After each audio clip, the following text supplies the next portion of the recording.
What about your point guard types? The guys that get assists, the guys that hit their free throws, the guys that get some steals. Let's tier them. Let's rank them. Let's Michael Bolton them. Thanks, Josh. It's Michael Bolton here, and it's time for another episode of the Locked On Fantasy Basketball Podcast. Let's get to it. Let's get to it, indeed. You are Locked On Fantasy, your daily NBA fantasy podcast. Part of the Locked On Podcast Network, your team every day. Hello and welcome to the Locked On Fantasy Basketball Podcast, brought to you by Basketball Monster. My name is Josh Lloyd, and who's the birthday girl? You're the birthday girl. You're the birthday girl. Who's the birthday girl? You're the birthday girl. Pop, pop, pop. I'm also the lead fantasy analyst at basketballmonster.com, and today's episode is brought to you by FanDuel. Football season is here, and new customers can bet just $5. And if your bet wins, you get $300 in bonus bets. Download the FanDuel app right now to get started. Thank you also for making Locked On Fantasy Basketball your first listen every day. We are free. We're available on all platforms. As you know, I've been doing some of the tier stuff a little bit different. I think there is, I guess you can find use in it. I actually don't find that much use in a traditional positional tier situation because I am more hunting stats. I'm hunting stat types and stat groupings versus particular positions. So I tried to pair it with the guys and try to rank out the guys who are contributing above average in 5 categories or more. We did that, so all of your top end guys are there. Then we looked at the big men. Who's giving you above average in 2 of the 3 major big man categories, rebounds, blocks, and field goal percentage. And then we did sort of the scoring categories, points and threes and free throw percentage. And now we're looking at the assists type guys, usually point guards. Assists, steals, and free throw percentage. Steals is a really interesting category because A, they are the most volatile category on a year-by-year basis in terms of someone's steal numbers year to year has the least predictability. It's also one of the most unpredictable stats in terms of variance game by game. Blocks, I believe, are the most variable game by game, and steals are right next to it. So you've got all these levels of variation turned in with steals, where a player might be a high steals guy the next year and lose 50% of his steals the year after. And then also, when you're talking about it in an in-season management situation, you might get 7 steals one week and 1 steal the next week. It makes it hard to plan that out. The other problem with steals, when we do categorical correlations to try and work out, how do we pair things and create builds, you're going for a big man build, you're going for a small man build, whatever you're trying to do, right? Steals are the category that doesn't really have high correlations anywhere. They're not bad correlations. There are some positive ones, but they're not hitting the high areas. Meaning, so if you're in a situation where I'm going to go big men, I'm going to punt guard stats. I've got my rebounds, I get blocks, I get field goal percentage. Naturally, by punting assists, I'm going to have low turnovers. And then you need a 5th category. And it can be steals. All right?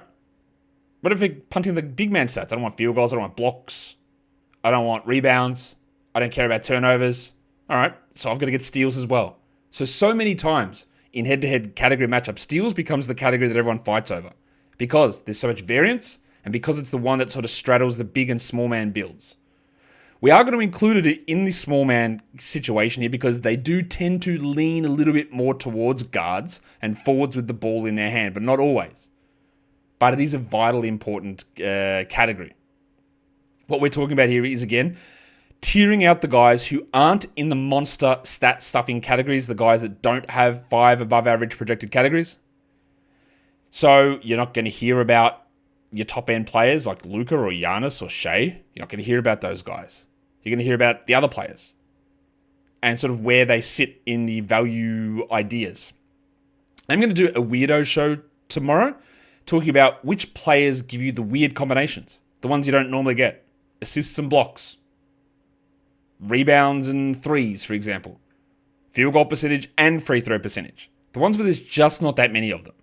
We'll do that tomorrow. Then we'll do a full sort of top 24 for all different formats.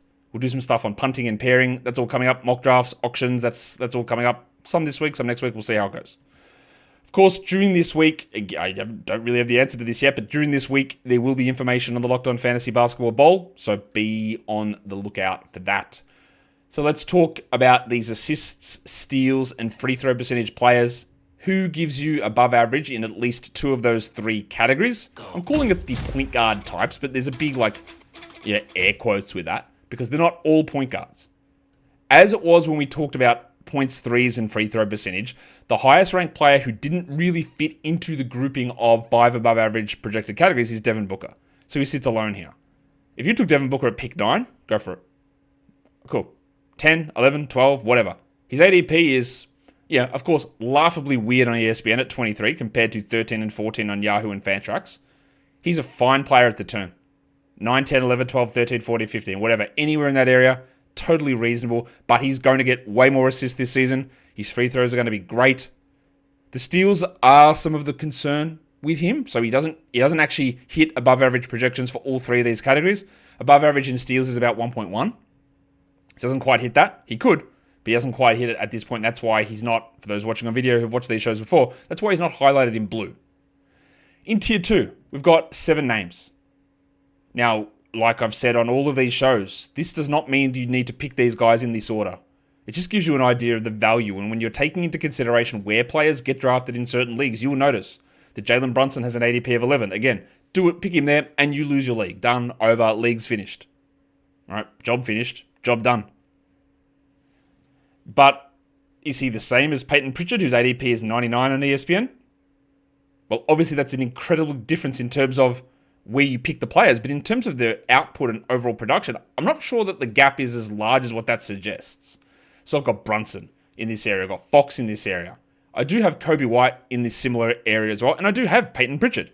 Now again, if we hear the information that Pritchard isn't starting, and he's going to play 29 minutes off the bench, then he will move down here. But if he is starting, and playing 32 minutes, and seeing a bump from the 28 that he played last season with 19 usage, he could be a 23 usage guy in 32 minutes, average 19 points, 5 assists, 1.2 steals, hit 3.5 threes. He hit 3.2 last year. These are relatively easy benchmarks, I think, for Payton Pritchard to hit this season. But again, if they go with Anthony Simons over him, which we'll see what they do, that would lead to a downgrading. 3 other guys in tier 2 for the assists, steals, and free throws. You'll also notice on that previous list that De'Aaron Fox projected above average in all 3 of those categories. Franz Wagner also does that, and he's not your point guard type. Well, none of these players are actual point guards, the next 3 guys. That's why when we talk about like tiering out point guards, as traditionally rankings and tiers tend to do, is that Dyson Daniels, Trey Murphy, and Franz Wagner are the 3 other guys here in tier 2. None of those guys are point guards. Trey Murphy can play power forward, so does Franz. Dyson Daniels is a 2, who sometimes handles the ball, but he's like a 2 sort of 3. Now, Daniels gets the value here from being an above-average assist guy and steals guy with horrific free throws. Trey is going to give you nice steals and nice free throws, and Franz is going to give you above average in all 3 of these categories. You'll also notice some wild variations in ADP in this group. Dyson is at 70 on ESPN because, I don't know, for some reason. Franz sits in that 3rd round range nicely. Trey's in like the 4th round range. I've heard people suggest they might want Trey in round 2, which is a little crazy to me. I don't believe that that's what we should be looking at, but I think these are nice accompaniments to those other tier 2 players. And again, there are players in that tier 2. Jalen Brunson, De'Aaron Fox stand out to me, who to me are getting overdrafted. And players like Payton Pritchard or even say Trey Murphy, who are getting underdrafted. And it's about, nearly with all of this stuff in fantasy drafts, how do you hit the value? You got to build your team smart. You got to avoid mistakes.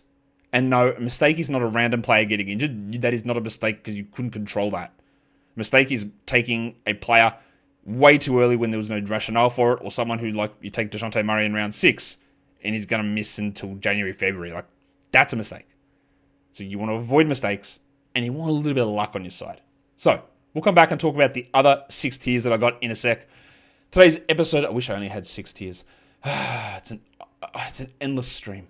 Today's episode is brought to you by FanDuel. The NFL season is here, and FanDuel is making sure that you're ready for all of the games, all of the kickoffs with a can't-miss offer. New customers can bet just $5. And if your bet wins, you get $300 in bonus bets to use right across the app. If it's however it is that you like to bet, maybe you just like straight ups, maybe you're throwing parlays in, maybe it's same-game parlays, maybe it's player props, maybe you're betting spreads or totals, maybe it's futures, maybe it's cross-sport futures parlays. That's the thing you could do on FanDuel, and when you win that first $5 bet, you get $300 in bonus bets that you can use to whatever your heart desires. So if you're ready to play, download the FanDuel app now by visiting FanDuel.com to get started. That is FanDuel.com to place your first $5 bet and get those $300 in bonus bets.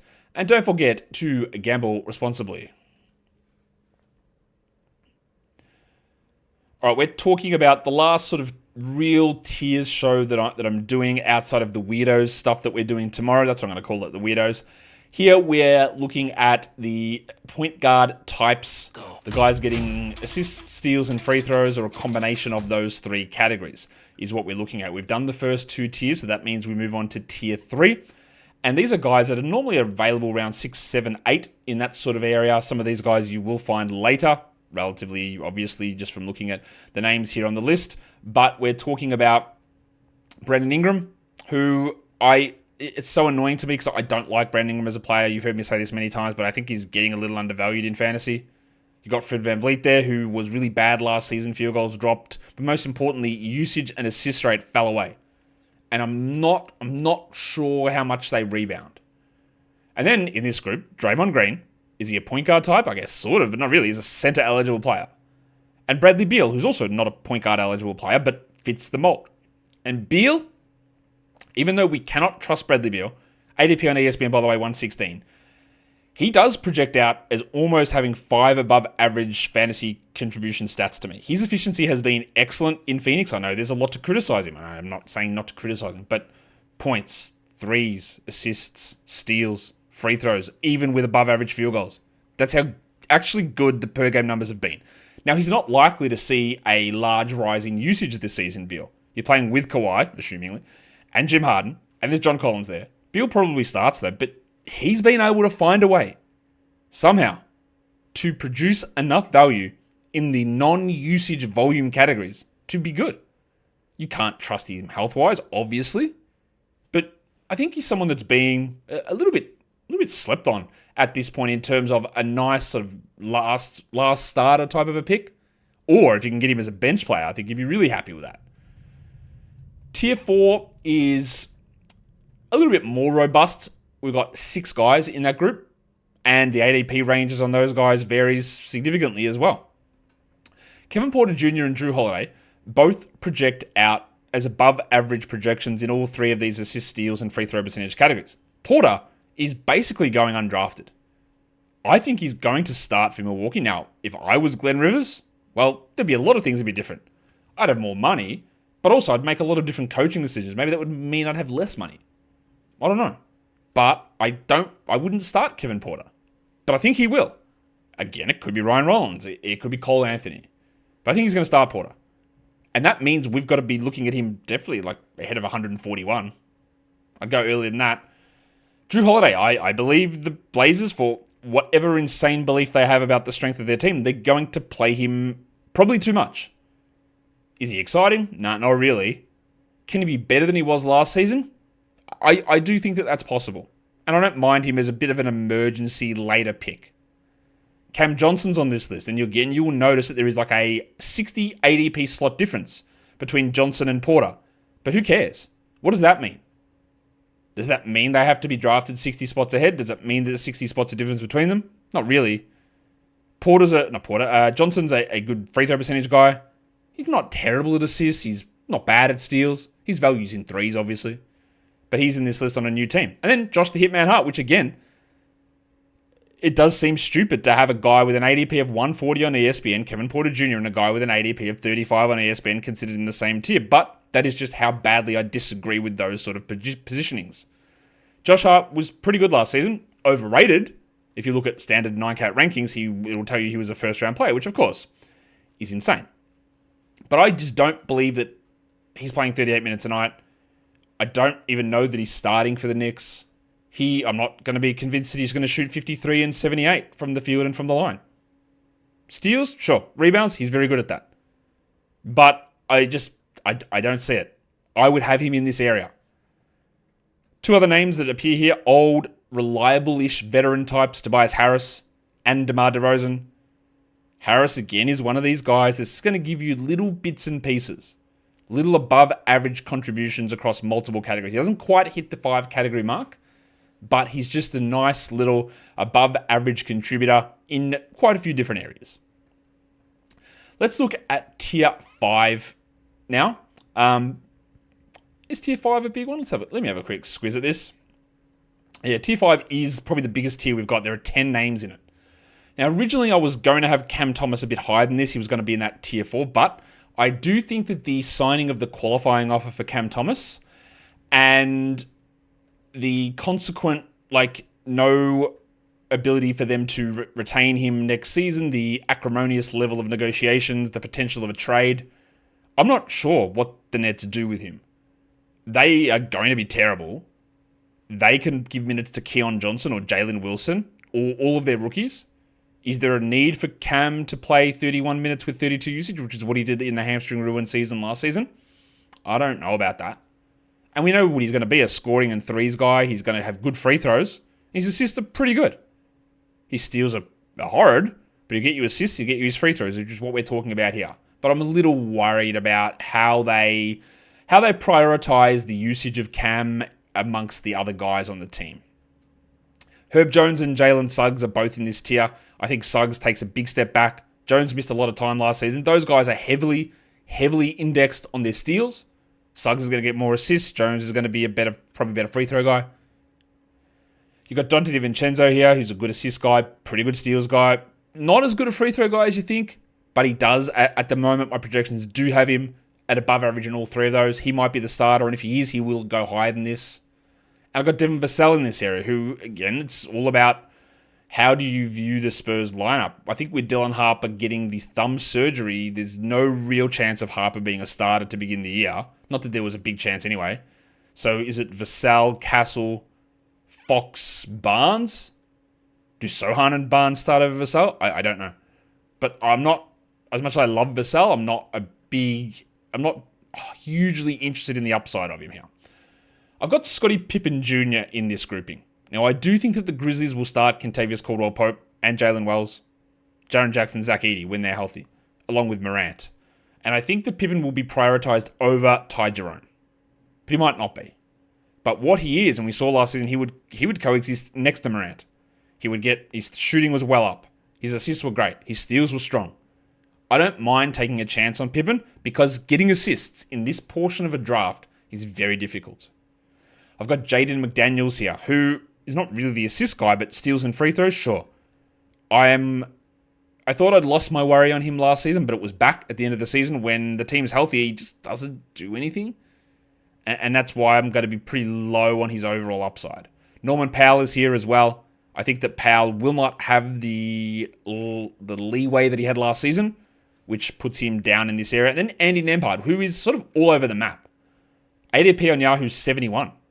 ADP on ESPN is 132. Now, I definitely lean closer to Yahoo's number, but 71 is assuming a lot. He has never really stepped up without Tyrese Halliburton in the regular season. In the playoffs, sure, because he shot like 44% from three. But he's been bad for the majority regular seasons in terms of producing. Now, he is going to have to do more with the ball in his hands. He's going to have to do more usage-wise. But again, those opportunities have been there the last 2 years, and he's done nothing with them. So 71 is relatively risky for Nembhard, I think. Another one there is D'Angelo Russell, who's a guy that you take him early, and then when or if Kyrie returns, you move on from him. But I don't think that Brandon Williams is taking minutes from him. Maybe he does. But I don't think that's going to be a thing that happens, to be honest. We've got more tiers to go, 3 of them in fact. So we'll get back to those. But now we're getting into sort of later rounds, specialist-y types, flyers, and that's where we're in T6. And that's where Timothy John McConnell comes in. Now, I'm under no illusions that McConnell's going to start for the Pacers. I think it's going to be Nembhard, Mathurin, and Nesmith without really any question. But this is what McConnell does. Assists and steals. He's also a weird high field goal percentage player. Not a good free throw guy. And he's been hitting a few more threes. But if instead of being an 18-minute player, he's a 23-minute player, then maybe he does have utility for us in 12-team formats. I've got Bilal Coulibaly in this area, who started out last season, first 3 weeks on fire, and then was honestly pretty horrible most of the year. That team is weirdly crowded for as bad as they are. Carrington, McCollum, Middleton, Johnson, George, Whitmore, Coulibaly. Okay. Champagne's a good player. Kispert's not, but he'll get minutes. Bilal was the guy that played most of the minutes. The majority, the biggest chunk of minutes went to Bilal. He had 33 last season. Poole played like 29. Saar played 27. Will Bilal still get that run? Can he ever shoot? He's going to be a steals guy. I think his assists will be pretty good. We'll see. Malik Monk is just going too high. I hate it. 93 on ESPN makes no sense. 106 on Yahoo, I'm not really a fan of. He is coming off the bench, I'm thinking, behind Schroeder, Levine, DeRozan, Murray, Sabonis. Not to mention what happens if they do get Russell Westbrook. There's Keon Ellis and Devin Carter. What about if they do bring Kuminga in, though, and then Monk is, say, traded to the Warriors? Would he start for Golden State? Probably. Steph and Monk, Butler, Green, center, Horford, post, whoever. Maybe. That makes it interesting. This is where Lonzo Ball comes in. Assists and steals, some out-of-position blocks and rebounds. But he's not going to be reliable. But early in the season, I think they're going to have to give him a decent run. I don't mind it as a late pick, a last pick, to see what happens.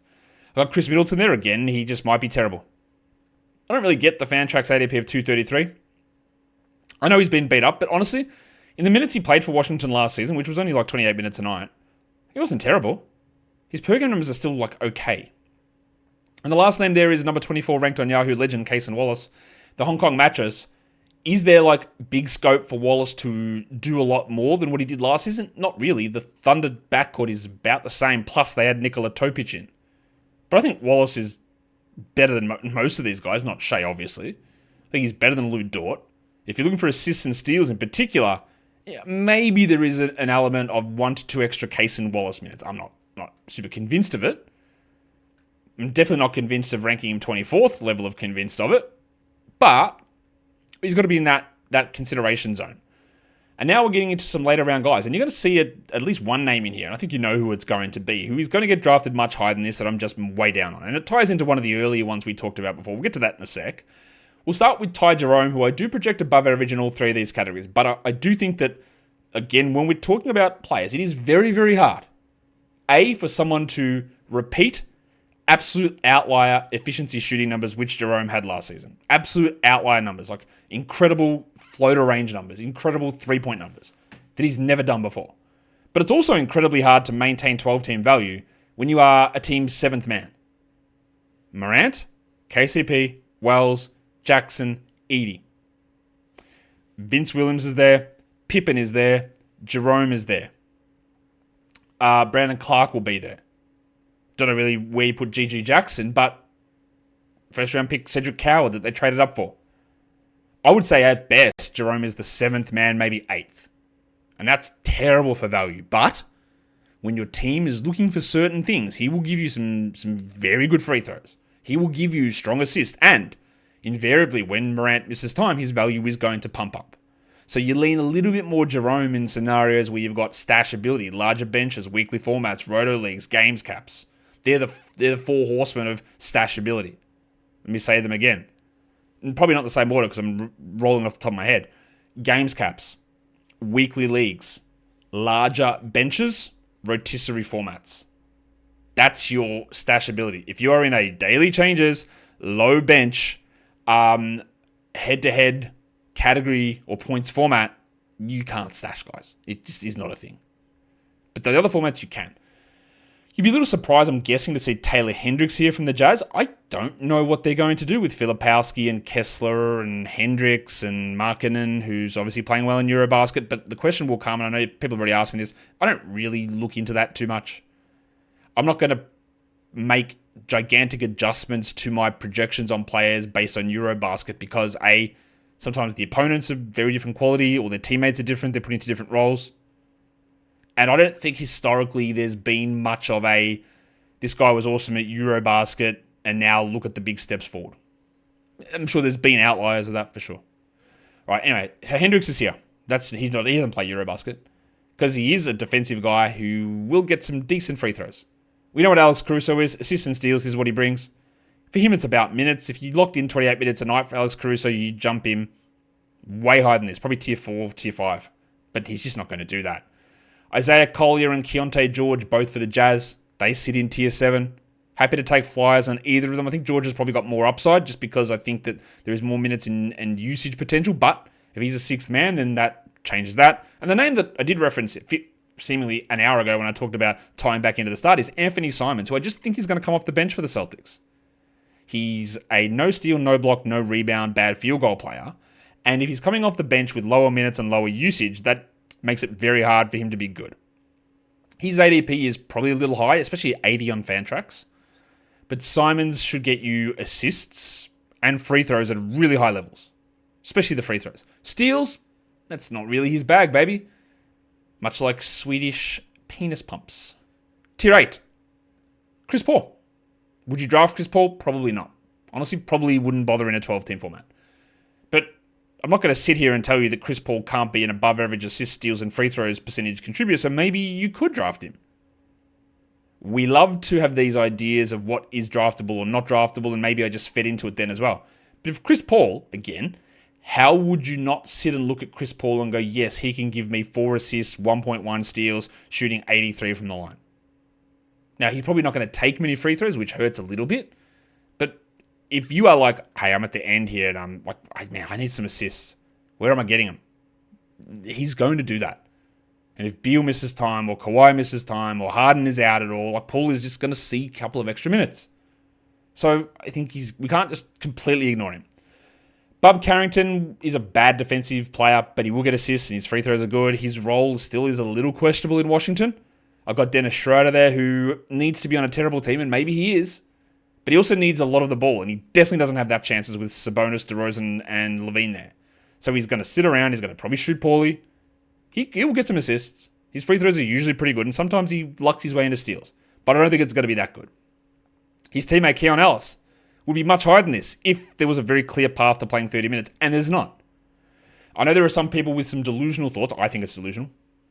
That the Kings are going to convince DeMar DeRozan to come off the bench so that Schroeder, Ellis, and Levine can start. I don't think that'll be the case. There's some people who think that Dennis Schroeder will come off the bench after they just spent way too much money on him. Maybe they do that and Ellis starts, but I honestly don't think so. So Ellis will be in that up and down minutes role where he gets steals and he hits threes, and the assists are sort of up and down, and he's a little bit of a one-trick pony, although he is projected at 2 above average categories here, and that's steals and free throws. Very similar to Keon is Davion Mitchell, who probably doesn't have a chance of starting, but can probably get 28 off the bench behind Norman Powell and Tyler Hero.